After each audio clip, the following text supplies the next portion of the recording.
Hello my dear friends and masters, welcome back to our channel oneness vegetarianism. నా పేరు స్వప్నేశ్వరి. ముందుగా మనందరి గురువు అయిన డాక్టర్ బ్రహ్మశ్రీ పితామహ పత్రి సారికి నా యొక్క అనంతకోటి ఆత్మ ప్రణామాలు. సత్యలోకవాసులకి, దివ్యలోకవాసులకి, మహాకరుణలోకవాసులకి, నక్షత్రలోకవాసులకి, ఏంజల్స్కి, మహోత్తర్ బాబాజీకి, బుద్ధ భగవానుడికి, రామ్తా మాస్టర్కి, పరమాత్మైన సదానంద యోగి మహారాజ్కి, పరమగురు మండలందరికీ నా యొక్క అనంత కోటి ఆత్మ ప్రణామాలు. యాస్ట్రల్ మాస్టర్స్ అందరికీ పేరు పేరున స్వాగతం, సుస్వాగతం. Welcome masters, welcome. Thank you. అయితే రోజులాగానే ఈరోజు కూడా మరింత జ్ఞానాన్ని, విజయాన్ని షేర్ చేయడానికి మేడంకి సాధారణంగా వెల్కమ్ చేసుకుందాం. వెల్కమ్ చేసుకునే ముందు ఈ వర్తమాన క్షణంలో ఉన్న ఈశ్వ చైతన్యానికి నా యొక్క స్వయానికి కూడా నా యొక్క హృదయపూర్వకమైన కృతజ్ఞతలు. Thank you madam. Welcome to our session madam. Over to you madam. Shanta madam. Thank you madam.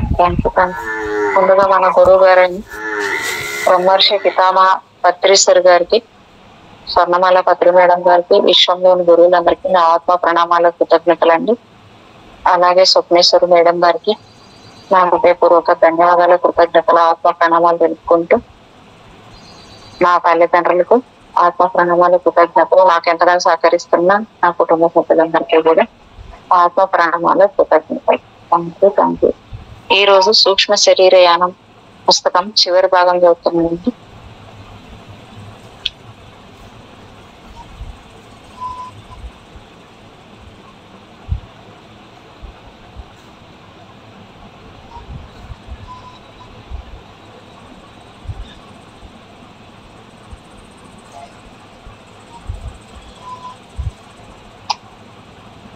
ఒక చిన్న పేర చెప్తాను మేడం. వెనకది మనస్సు అనేది ఒక శక్తివంతమైన విద్యుత్ పరికరం. అది ఒక నిస్తేంద్రియ పరికరంలా పనిచేస్తుంది. అంటే నువ్వు వాస్తవంగా ఆ జీవితాన్ని, దాని రహస్యాలు అన్నింటినీ పంచుకోగలిగేలా నువ్వు కోరుకున్నవి ఏ జీవన రీతిలో అయినా. మేడం రీసౌండ్ వస్తుంది నాది కొంచెం. లేదు మేడం, రాలేదు మేడం. లేదా సౌండ్ వినపడుతుందా? లేదు, నా దగ్గర నుంచి కూడా ఏమి లేదు. ఫ్యాన్ ఉంది. ఫ్యాన్ సౌండ్ కూడా పెద్దగా లేదు మేడం. మీరు మాట్లాడితే వినిపించదు. ఓహో, లేదు, మీకు వినపడుతుందేమో అట్లా. బాగానే వినపడుతుంది మేడం. వాస్తవంగా ఆ జీవితాన్ని, దాని రహస్యాలు అన్నింటినీ పంచుకోగలిగేలా నువ్వు కోరుకున్న ఏ జీవన రీతిలోకైనా నువ్వు శృతి కావచ్చు. నీ మనస్సుతో నువ్వు ఎక్కడికి చేరుకోవాలని కోరుకున్నా గాని నువ్వు అక్కడికి చేరుకోవచ్చు, స్వర్గానికి సైతం. అందువలనే స్వర్గం అనేది మన అంతరంగంలోనే ఉంది అని మనకు చెప్పబడింది. కానీ నువ్వు గ్రహిస్తున్నది ఏది నీ సొంత మనోచర్య కాదు అని గుర్తుంచుకో. నీ రేడియో గ్రహించని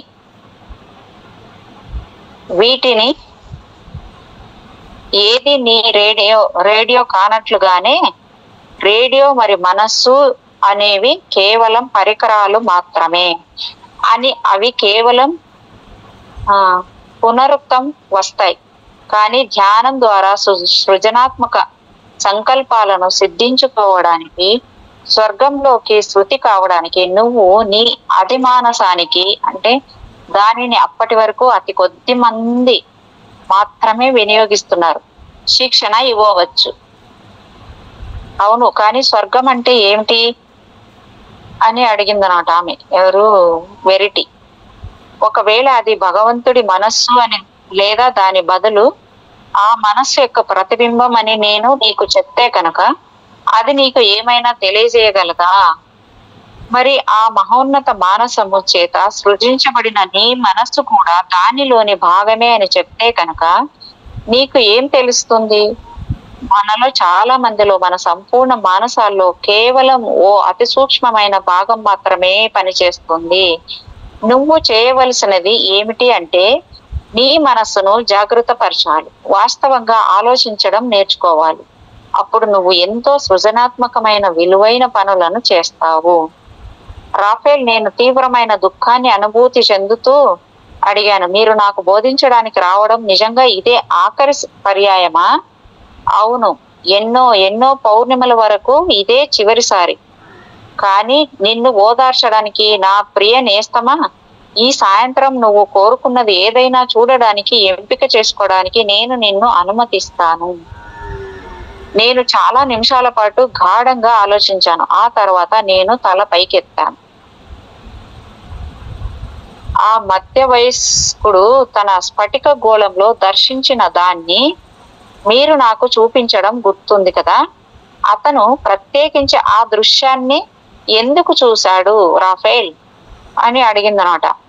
ఎందుకు అంటే నేర్చుకోవడం, జ్ఞానాన్ని పొందడం అనే దాని పట్ల అతనికి విపరీతమైన ఆసక్తి ఉంది. ఒక స్ఫటిక గోళం అనేది కేవలం మీ మనోకేంద్రంలోకి మీరు అంతర్ముఖులయ్యేలా మీ మనస్సును కేంద్రీకరించడానికి సహాయం చేస్తుంది. ఆ ప్రగాఢ అంతర్భాగంలోనే మీ అత్యుత్తమ ఆసక్తి నెలకొని ఉంటుంది. ఆ ఆసక్తిపై కేంద్రీకరించడం వలన ఆ ఆసక్తికి సంబంధించిన అన్నిటితోనూ మీ విద్యుత్ మానసం శృతిలోకి వస్తుంది.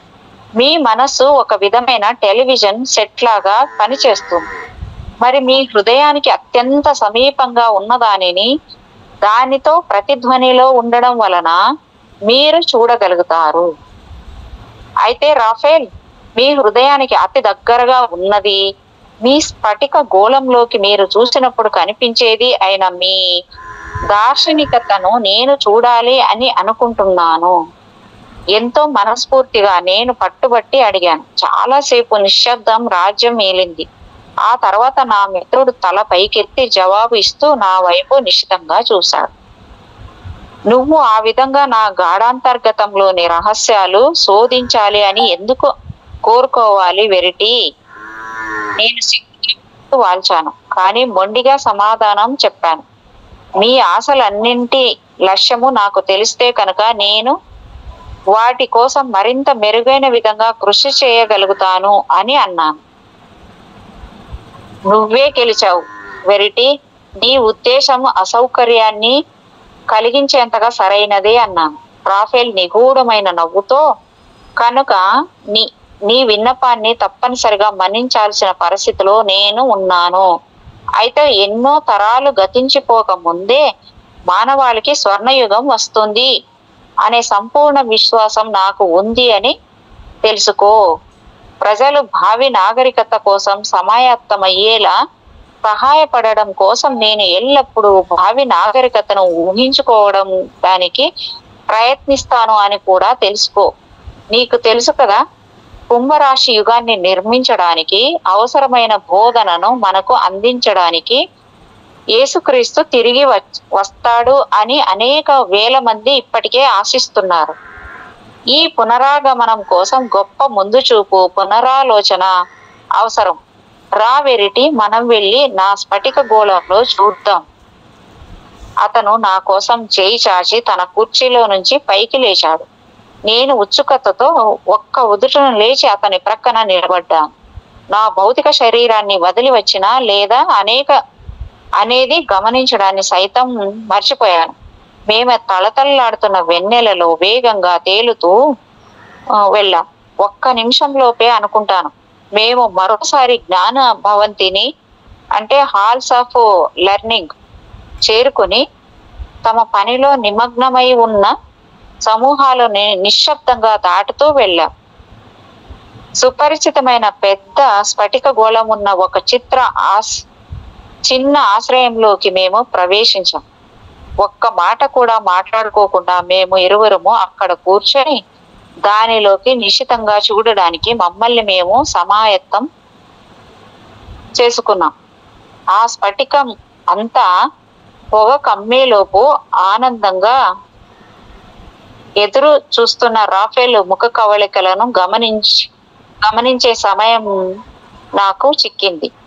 ఇది నాకు తగినంత భరోసాను ఇచ్చింది. ఎందుకంటే ఎంతో గౌరవప్రదంగా ఉండే రాఫేల్ ను అలాంటి వ్యక్తిగత రహస్యాన్ని వెల్లడి చేయమని గట్టిగా అడగడం ద్వారా నేను వెర్రి సాహసం చేశానేమో అని నేను కొద్దిగా బెంగపడుతున్నాను.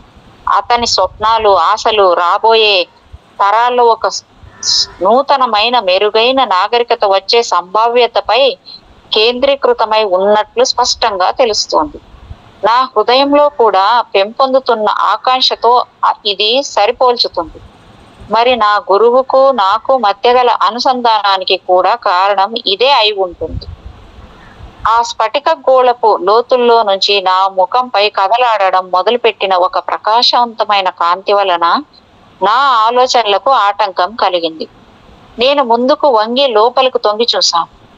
నా కళ్ళు ఆ దృశ్యాన్ని స్వీకరించడం మొదలు పెట్టగానే నేను దాదాపు ఆ గోళపు అంతర్భాగంలోకి వెళ్ళిపోయి ఆ దృశ్యంలోని భాగం అయిపోయాను అని అనిపించింది.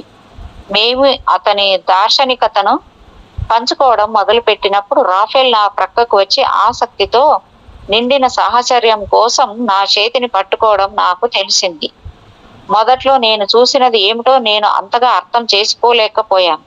మా కళ్ళ ముందు వేగంగా వెళ్ళిపోతున్న కనుచూపు మేరలోని దృశ్యాన్ని దేదీప్యమానం చేస్తున్న సున్నితమైన సూర్యరశ్మిలో మేము జలకాలాడుతున్నట్లు అనిపించింది. మనం రెక్కలు లేని ఒక పెద్ద విమానం, అంటే విమానంలో ప్రయాణిస్తున్నాం, రాఫెల్ వివరించాడు. మరి నీ దిగువన నువ్వు చూస్తున్న దేశం భవిష్యత్తులోని ఇంగ్లాండ్. మేము నిశితంగా చూస్తున్న అన్ని దిక్కులు చక్కగా కనిపించే దృశ్యంలో ఒక అత్యంత అసాధారణమైన అంశం ఉంది. అక్కడక్కడ అడవి ప్రదేశాలు, అరుదుగా కనిపించే ఓ అరణ్య భూభాగంతో, పచ్చిక బయళ్ళు, పంట పొలాలతో అతుకులుగా రూపొందిన ఒక కంబళిలా కనిపించడానికి బదులు మా ఎదుట దానికి వ్యతిరేకమైన అమరిక పరుచుకొని ఉంది. అది వివిధ రకాల అరణ్యాలను వరుసగా అతికినట్లు ఉంది. అవి నలు చదరపు ఆకారంలో కాకుండా నేల ఆకృతిని అనుసరించి పరుచుకొని ఉన్నాయి.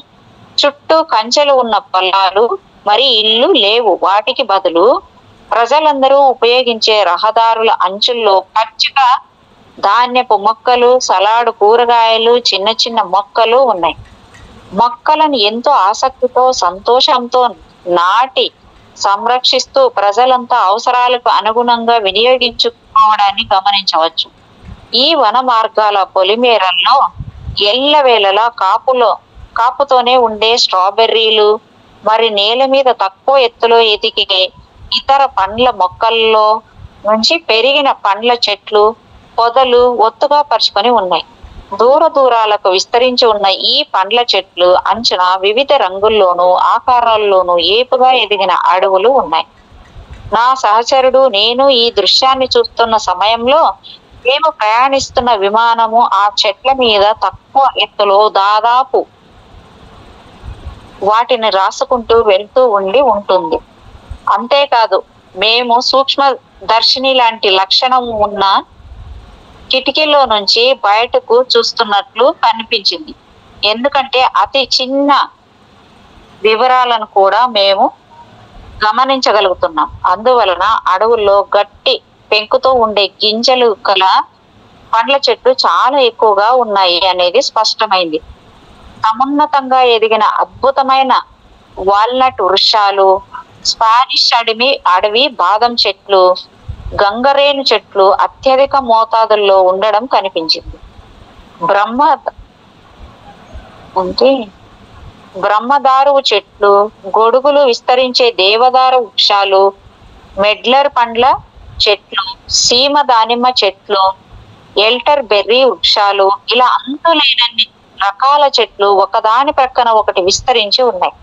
సమృద్ధంగా పండిన ఈ పంట మీద తేనెటీగలు, సీతాకోక చిలుకలు, పక్షులు ఆనందంగా మునిగిపోవడం కనిపించింది. అన్ని చోట్ల ఆనందంగా ఉన్న ప్రజలు చెట్లను సంరక్షిస్తూ, కొమ్మలు కత్తిరించి అవసరాన్ని మించి ఉన్న కలపను సేకరిస్తూ, మట్టి పరిస్థితిని అధ్యయనం చేస్తూ తమ సమిష్టి భూభాగపు సంరక్షణ గురించి ఒకరితో ఒకరు చర్చించి ప్రణాళికలు వేస్తూ ఉండడం కనిపించింది. నేను అన్ని చోట్ల మానవ ఆవాసాలు, చిహ్నాలను మరింత జాగ్రత్తగా గమనించడం ప్రారంభించాను. నిజంగానే అక్కడ చాలా భవనాలు ఉన్నాయి, కానీ అవి తమ పరిసరాల లక్షణాన్ని ఉనికి పుచ్చుకున్నట్లు కనిపించాయి.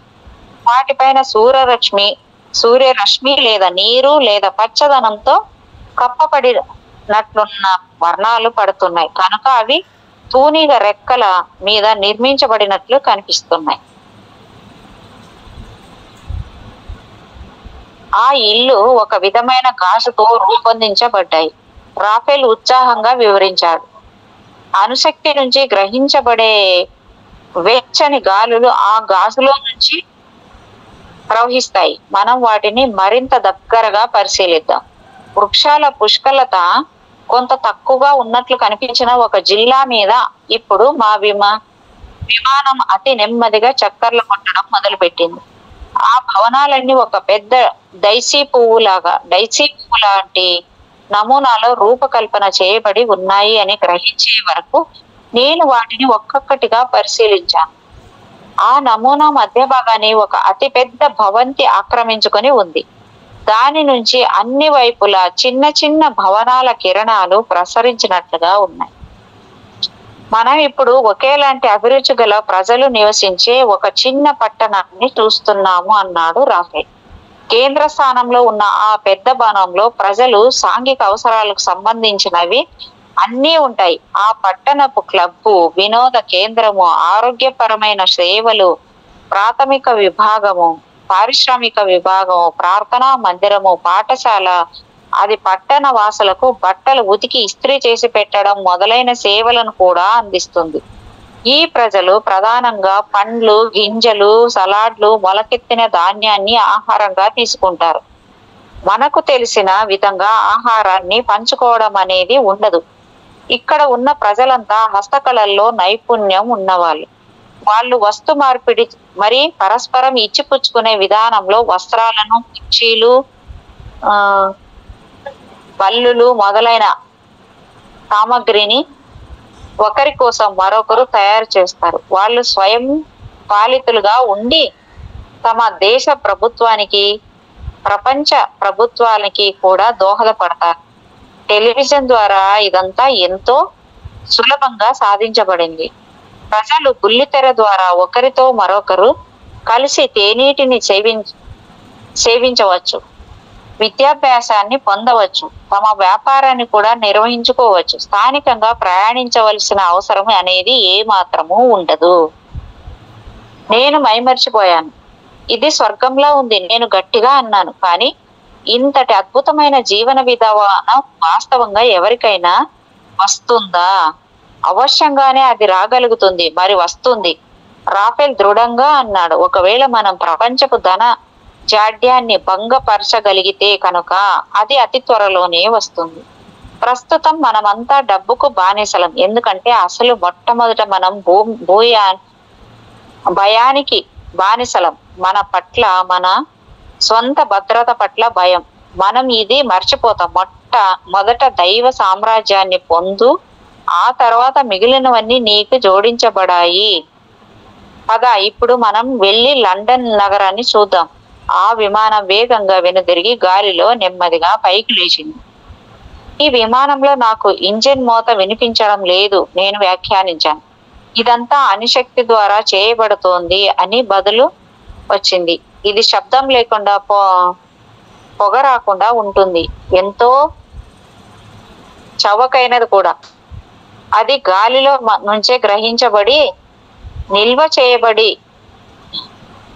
నిల్వ చేయబడిన ప్రకంపనలు మరి రంగుల కిరణాలను అణువుగా మలుచుకోవడం ద్వారా విడుదల చేయబడుతుంది. ప్రజలు స్వయంగా కూడా దానిని తయారు చేసుకోవచ్చు. మేము ఇప్పుడు ఏ దేశం ఎగువన ప్రయాణిస్తున్నామో ఆ దేశం ఎంతో అందంగా ఉంది. కర్మాగారపు స్థలాలు మరి గనుల త్రవ్వకాల ద్వారా నాశనం చేయబడిన ప్రదేశాలు లేవు. అసహ్యంగా ఉన్న పట్టణాలు మరి ప్రకటనల ప్లకార్డులు లేవు. రైల్వే కూడళ్లు లేవు. నాగలిలో దున్నబడిన పొలాలు, పాడి పశువులు లేవు. జంతువులు అప్పుడప్పుడు సామూహిక కుటుంబాల్లో సంచరిస్తూ ఉండడం కనిపించింది.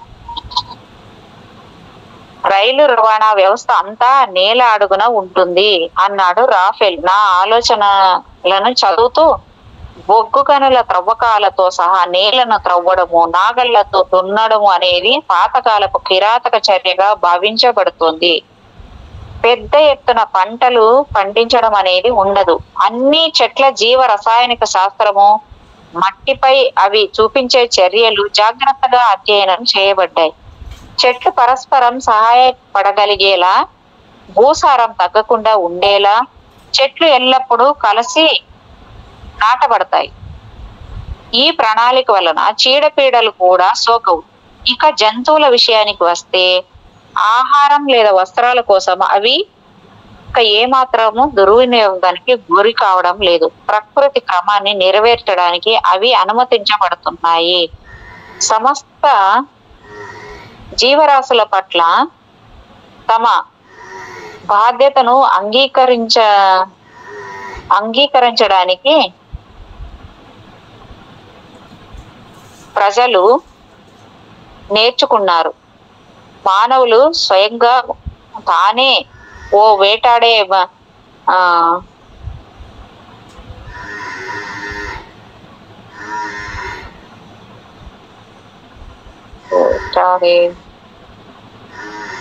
వేటాడుతూ ఉన్నంత కాలము అవి జంతువులను ప్రభావితం చేసింది.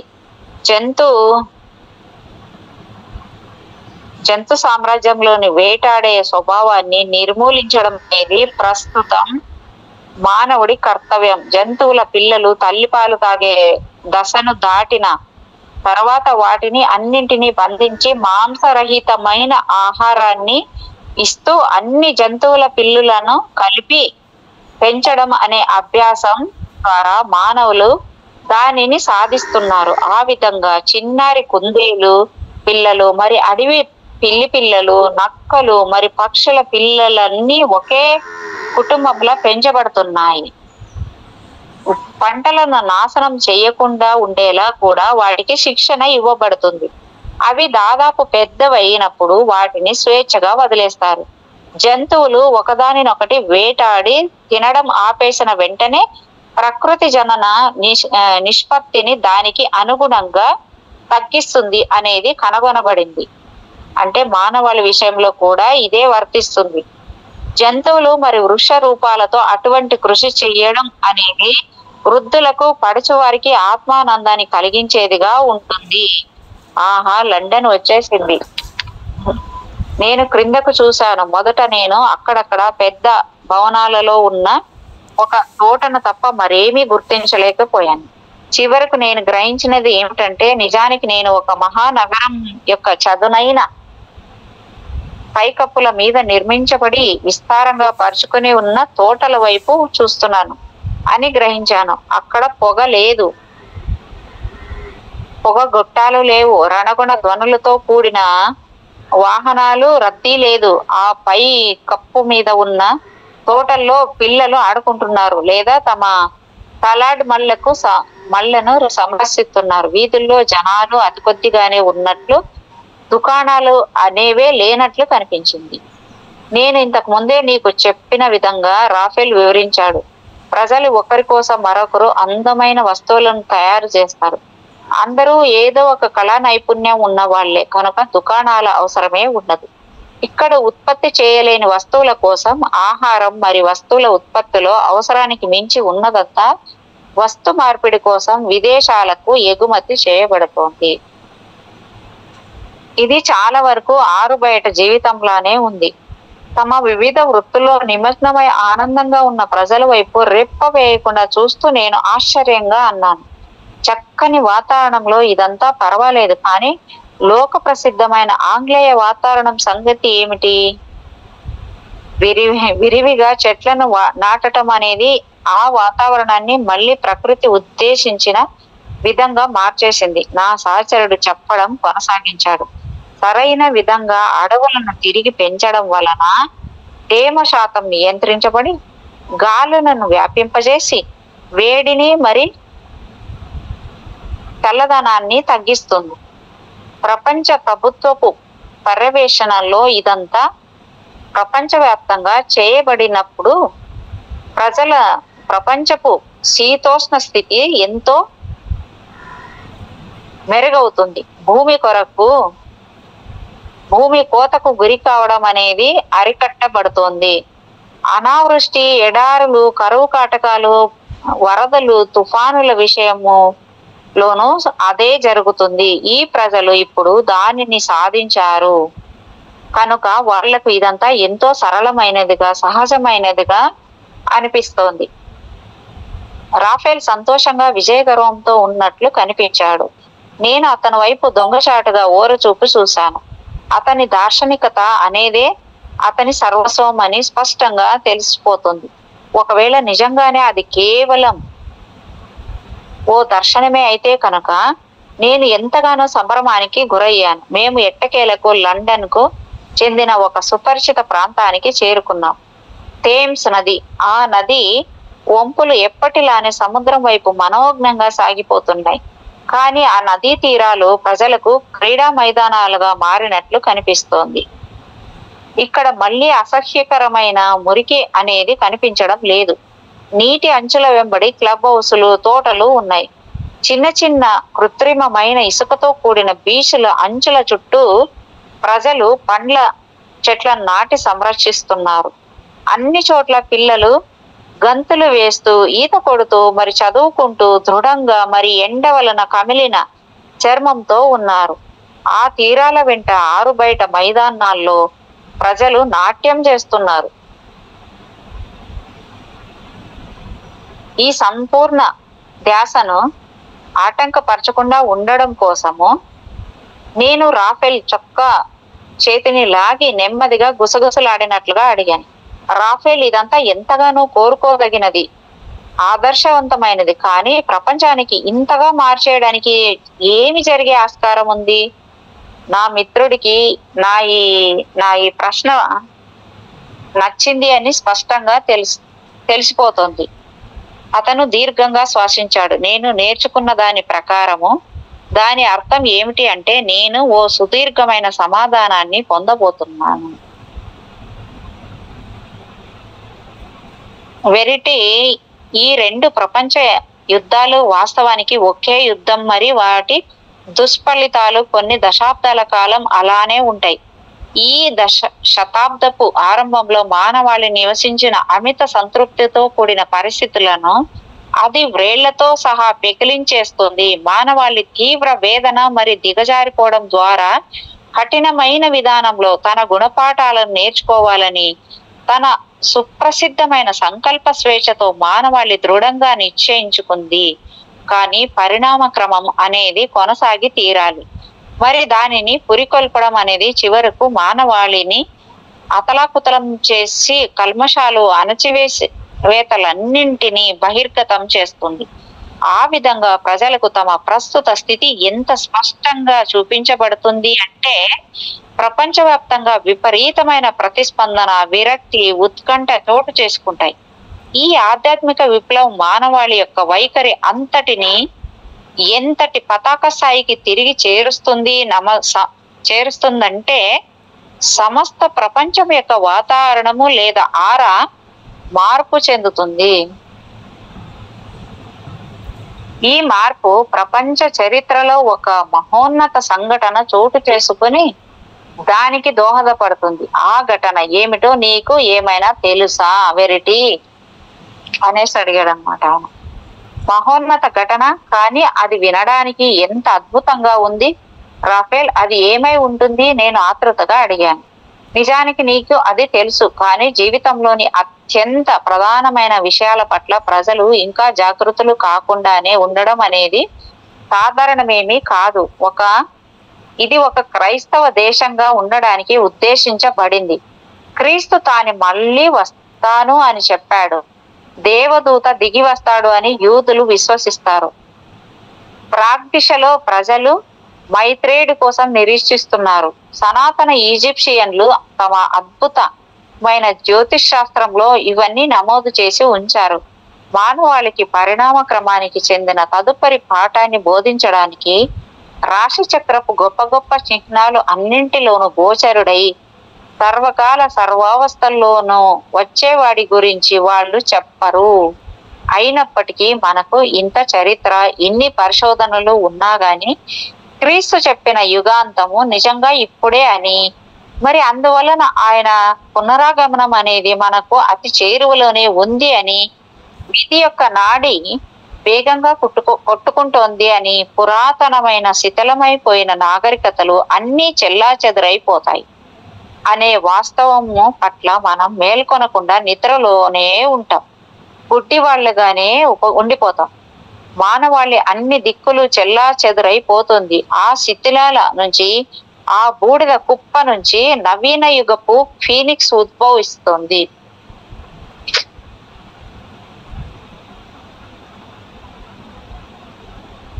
నవీన యుగాన్ని నిర్మించడానికి ఏ తర్ఫీదులు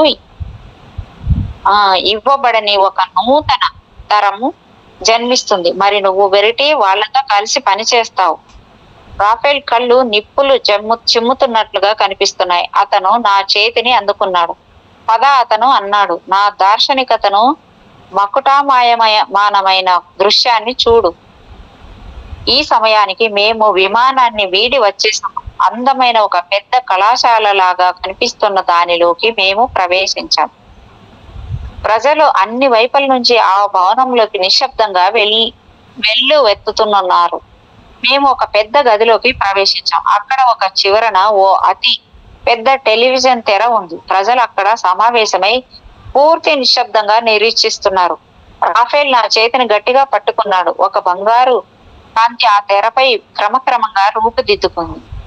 ఒక ఆకారం అకస్మాత్తుగా దాని మధ్యలో కనిపించే వరకు అది మరింతగా పెరిగిపోతున్న తీవ్రతతో జ్వలిస్తోంది. నేను ఆయన వైపు చూడడాన్ని తట్టుకోలేకపోయాను. కానీ ఆయన త్వరలోనే మాట్లాడడం మొదలు పెట్టారు. ఆయన నెమ్మదిగా అతి కొన్ని మాటలే మాట్లాడారు. అవి భౌతికేతరమైన అర్థాన్ని, గ్రహణను మనసులోకి ఇంకేలా చేసినట్లు అనిపించింది. ఆ పెద్ద గదిలో అదృశ్యమైన ఒక మహా సమాచార స్రవంతి పంచుకోబడుతున్నట్లు నేను అనుభూతి చెందాను. ప్రస్తుతం ఆ రూపము అస్పష్టమైపోయింది. నిశ్శబ్దంగా చలనరహితంగా ఉండిపోయి తమకు అందించబడిన దానిని ఆకళింపు చేసుకుంటున్నారు. నువ్వు చూసినది అన్ని చోట్ల క్రమం తప్పకుండా చోటు చేసుకునే ఓ ప్రపంచవ్యాప్త కార్యక్రమం. ప్రజల జీవితాల్లో అది ఆ అత్యుత్తమమైన విషయం అవుతుంది. ప్రతి దేశంలోనూ నూతన బోధనను అధ్యయనం చేయడానికి, విస్తరించడానికి, ఉపదేశాన్ని పొందడానికి పొందిన వాళ్ళు ధ్యాన సమావేశాలను క్రమం తప్పకుండా నిర్వహిస్తారు. ఆ బోధనల్లో ఏ సంగతులు ఉంటాయి రాఫెల్? ఈ గ్రహం మీద మానవుడు చేపట్టవలసిన అసలైన కార్యక్రమం ప్రకృతిలోని అన్ని సామ్రాజ్యాల వికాసానికి సహాయపడగల అతని పరిజ్ఞానం, అంతర్జాతీయ సంబంధ బాంధవ్యాలు, నూతన ప్రపంచ ఆర్థిక వ్యవహారాలు, ఒక ప్రపంచ ప్రభుత్వానికి బదులు ఒక ప్రపంచ దేహ నిర్మాణాన్ని చివరకు ప్రభవింపజేసే జీవన విధానం పట్ల ఆ బోధనలు అవగాహన కలిగిస్తాయి. ఇది ప్రపంచ మతానికి కూడా దారితీస్తుంది. ఆ మతంలో ప్రతి ఒక్క విశ్వాసము తన సముచిత స్థానాన్ని పొందుతుంది. నేను నిట్టూర్చాను. అది ఎంతో అద్భుతంగా ఉంటుంది రాఫెల్. కానీ అదంతా ఎప్పుడు జరుగుతుంది? మన అంతిమ తిరుగుబాటు అనేది వచ్చి మనం ఎట్టి పరిస్థితుల్లోనూ ఐక్యత కోసం దృఢంగా నిలబడాలని మనము గ్రహించే వరకు మన ఆయుక్తమైన జీవన విధానంలో అంతర్గతంగా దాగి ఉండే పరీక్షలన్నింటినీ, అంటే యుద్ధము, వ్యాధి, అజ్ఞానము మొదలైన వాటన్నింటినీ మనం తప్పనిసరిగా అనుభవించాల్సి వస్తుంది. ఈ ప్రతిస్పందన అనేది ఇప్పటికే వందలాది మానవతావాదుల్లో మొదలైంది. ప్రపంచపు నలుమూలల మంచి నుంచి నీకు ఇప్పుడు ఉత్తరాలు వ్రాస్తున్నారు ప్రజలంతా ఆ కోవకే చెందుతారు. వెరిటీ, ప్రతి శతాబ్దం యొక్క చివరి పావు భాగంలో ప్రేరణ పొందిన అగ్రగాములు బయటికి వచ్చి తదుపరి 100 ఏళ్ల కోసం ప్రగతి బీజాలను నాటుతారు. వాళ్ళ కోసం జాగ్రత్తగా చూడు వెరిటీ. సహాయపడడానికి నేను ఏం చేయాలి? నేను చూపించినవి అన్ని జాగ్రత్తగా నిక్షిప్తం చేసుకొని వ్రాయడం, మాట్లాడడం, బోధించడం ద్వారా నిశ్శబ్దంగా వాటిని తెలియజేయి. కానీ కేవలం సత్యాన్వేషకులకు మాత్రమే. రాఫెల్, మనం విడిపోవడం అనే ఆలోచనే నేను తట్టుకోలేకపోతున్నాను. రాఫేల్ తనను తాను కూడా తీసుకుంటున్నట్లు కనిపించాడు. మా మధ్యన ఉన్న వాతావరణం ఎంతో ఆందోళనపూరితంగా ఉంది. బహుశా నాకు కూడా అది కష్టమే, అతను నెమ్మదిగా బదులు ఇచ్చాడు. కానీ గతంతో బడి ఉండే దశ నుంచి బయటపడడానికి మనం ఇరువురము ఎవరి మార్గంలో వాళ్ళం పోరాటం చెయ్యాలి. మన కోసం మరెవరు ఆ పని చెయ్యలేరు.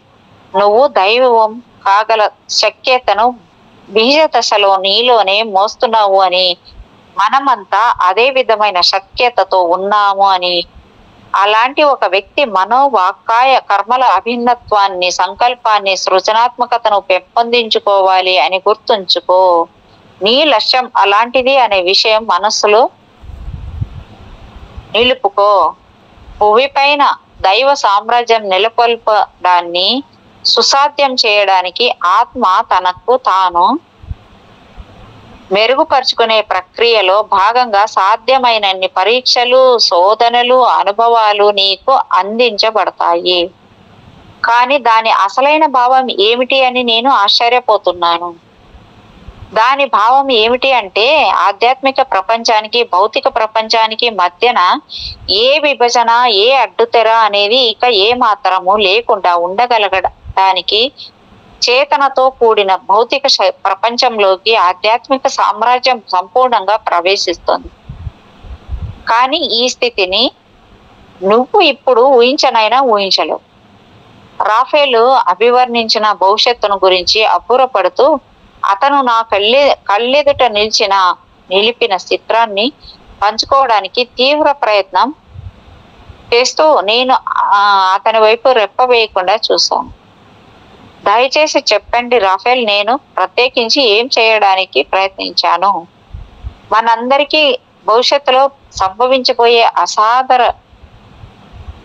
అసాధారణ శక్యత చేత సంభ్రమంలో ముంచెత్తబడుతూ నేను అర్థించాను. నా మిత్రుడు మాట్లాడడానికి ముందు తనదైన విధానంలో జాగ్రత్తగా వినియోగించాడు. అత్యంత ఆవశ్యకమైన మార్పు అనేది ప్రకృతి యొక్క సామ్రాజ్యాలన్నింటితోనూ మన బాంధవ్యము, మరి నా భావము బాంధవ్యము అనేదే ఉన్నతమైన దేవలోకం నుంచి ప్రకృతి ఆత్మల యొక్క సంకులిత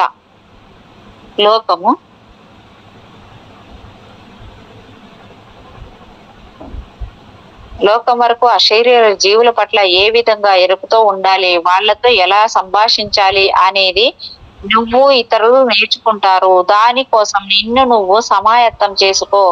నేను మళ్ళీ నీ దగ్గరకు వచ్చే సమయానికి నువ్వు ఎంతో అద్భుతమైన మార్పుల కోసం సంసిద్ధంగా ఉంటావు. నేను ఎలా సమాయత్తం అవ్వాలి? ఈ సామ్రాజ్యంలో దేనిని స్వలాభానికి దుర్వినియోగపరచకుండా ఉండడం నేర్చుకొని వాటి వికాసానికి ఏ విధంగా సహకరించాలి అనేది అవగాహన చేసుకొని ఇప్పటి వరకు మన భూగ్రహానికి చేయబడిన పనిని సరిచేసి తిరిగి యథాస్థితికి తీసుకురావడానికి సహకరించడం ద్వారా. మేడం ఏమైనా అడిగారా? లేదు మేడం, అడగలేదు మేడం. ఓకే. ఈసారి నా చిన్న గదికి మేము తిరిగి రావడం నేను గమనించనే లేదు. నేను ఎంతో ఏకాగ్రతతో రాఫేల్ మాటలను వింటున్నాను. వెరిటీ, ఎల్లవేళలా నేను నీకు అందించిన ప్రధాన దార్శనికతనే అంటి పెట్టుకుని ఉండు. అతను గంభీరంగా కొనసాగించాడు. నువ్వు వేదన పొంది బాట ప్రక్కన పడిపోయిన ప్రతిసారి నువ్వు కూడా తీసుకో. నువ్వు వాస్తవంగా ఎవరు, ఎందుకు వచ్చావు అనేది జ్ఞాపకం చేసుకో. పునరుత్తేజాన్ని పొందిన శక్తి దార్శనికతతో నువ్వు చేయవలసిన కార్యాన్ని నిర్వర్తించడం కొనసాగించు. నువ్వు 2వ జన్మ దిశగా ప్రయాణిస్తున్నావు అని, అజ్ఞానం మరియు ఐహికతలను చెందిన గర్భాశయంలో నుంచి తప్పించుకొని బయటపడి భూమిపై దైవత్వానికి సంబంధించిన స్వేచ్ఛలోకి పురోగమిస్తున్నావు అని ఎల్లవేళలా జ్ఞాపకం ఉంచుకో. రోమాంచితమైన ఈ అంతిమ వాక్యాలను పలుకుతూ రాఫేల్ లేచి నిలబడ్డాడు. అతను ఎప్పటికన్నా మరింత ఎక్కువ అందంగా, మరింత దివ్యంగా కనిపిస్తూ నా ఎదుట నిలబడి ఉన్నాడు. నా హృదయం నిశ్చలంగా ఉంది. మేము విడిపోవలసిన క్షణం ఆసన్నమైంది అని నేను అకస్మాత్తుగా గ్రహించాను. అవును, నువ్వు అనుకుంటున్నది సరైనదే, అతను నిశ్చలంగా అంగీకరించాడు. ప్రియమైన శిష్యురాల, మనం విడిపోవడం అనేది ఎప్పటికీ జరగదు అని గ్రహించు. ధ్యానం ద్వారా నాతో శృతిలోకి రావడాన్ని నువ్వు నేర్చుకున్నప్పుడు నువ్వు కేవలం నాతోనే కాకుండా నా గురువుతో సైతం ఏకతలోకి వస్తావు. ఇక నువ్వు యోచించవలసినది ఏదో నీకు లభించింది. ఇప్పుడు మనం విడిపోవడం అనే దాన్ని నేను నీకు సాధ్యమైనంత సులభంగా ఉండేలా చేస్తున్నాను కనుక గమనించు. నేను అతనికి బదులు ఇవ్వలేకపోయాను. నా గొంతు మరీ అణిగిపోయింది. నా కళ్ళ మాటన కన్నీళ్లు చురుక్కుమంటున్నాయి. నేను నా ప్రియాతి ప్రేమైన నేస్తం వైపు రెప్ప వేయకుండా ఆర్తిగా మాత్రమే చూడగలిగాను. నేను రెప్ప వేయకుండా చూస్తుండగా నేను క్రమక్రమంగా అతని ఆరాను చూడడం మొదలు పెట్టాను. మొదట ఎంతో అందమైన నీలివర్ణపు ఛాయలోని అతని కాంతి అతని సమున్నత కారాన్ని రేఖామాత్రంగా ఆవరించి అంతటా కదలాడడం మొదలుపెట్టింది. ఆ తర్వాత కొద్దిగా ప్రకాశిస్తున్న అనేక వర్ణాల కిరణాలు అతని చుట్టూ అండాకారంలోని ఒక అద్భుతమైన బుడగల ఆవరించే వరకు నిగనిగలాడే దారాల్లాగా బయటకు రావడం మొదలైంది. అతని శిరస్సు దగ్గర, అతని హృదయం దగ్గర 2 బంగారు రంగు జ్యోతులు ఉన్నాయి. అవి 2 కలగలిసిపోయి నాకు మరేదీ కనిపించకుండా చేసే వరకు ఆ జ్యోతులను మరింత శక్తివంతంగా, కాంతివంతంగా మారుతూనే ఉన్నాయి. నేను ఈ కాంతి చేత పోషణను పొంది శక్తివంతం చేయడానికి ఈ అందమైన బంగారు రంగు కాంతిలో నేను జలకాలాడినట్లు అనుభూతి చెందాను. ఆ అనుభూతి ఎంత అద్భుతమైనది అంటే నన్ను, నా దుఃఖాన్ని రెండింటిని నేను దానికి అధీనం చెయ్యాల్సి వచ్చింది. నేను కాంతిని పొందాను. అలాంటి కాంతిని నేను ఎన్నడూ అనుభవించలేదు. నిజానికి నేనే ఆ బంగారు రంగు కాంతి అని, ఇక చేయవలసినది ఏమీ లేదు అని నేను అనుభూతి చెందాను. క్రమక్రమంగా ఆ బంగారు జ్వాల తగ్గుతోంది అని, నెమ్మదిగా కాంతిహీనం అవుతోంది అని, నిజానికి ఇప్పుడు అది ఒక సున్నితమైన పువ్వులాగా నా అంతరంగంలోనే ఉన్నట్లు కనిపించింది. అది నేను గ్రహించాను. నేను లేచి నిలబడి రాఫేల్ నిలబడిన ప్రదేశాన్ని మర్చి తరచి చూశాను. కానీ నేను పూర్తి ఒంటరిగా ఉన్నాను. ఇక్కడితో అయిపోయింది మేడం పుస్తకం. Madam Swapna madam. Madam thank you madam. అయిపోయింది, బుక్ అయిపోయింది. అవునా, okay madam, thank you madam. రేపు సీక్రెట్ ఆఫరింగ్ చదివేదా మేడం? సరే మేడం, అట్లా చేద్దాం మేడం. థ్యాంక్ యూ మేడం, అవకాశం ఇచ్చినందుకు. Thank you madam, thank you so much madam. మీకు నా యొక్క హృదయపూర్వకమైన కృతజ్ఞతలు.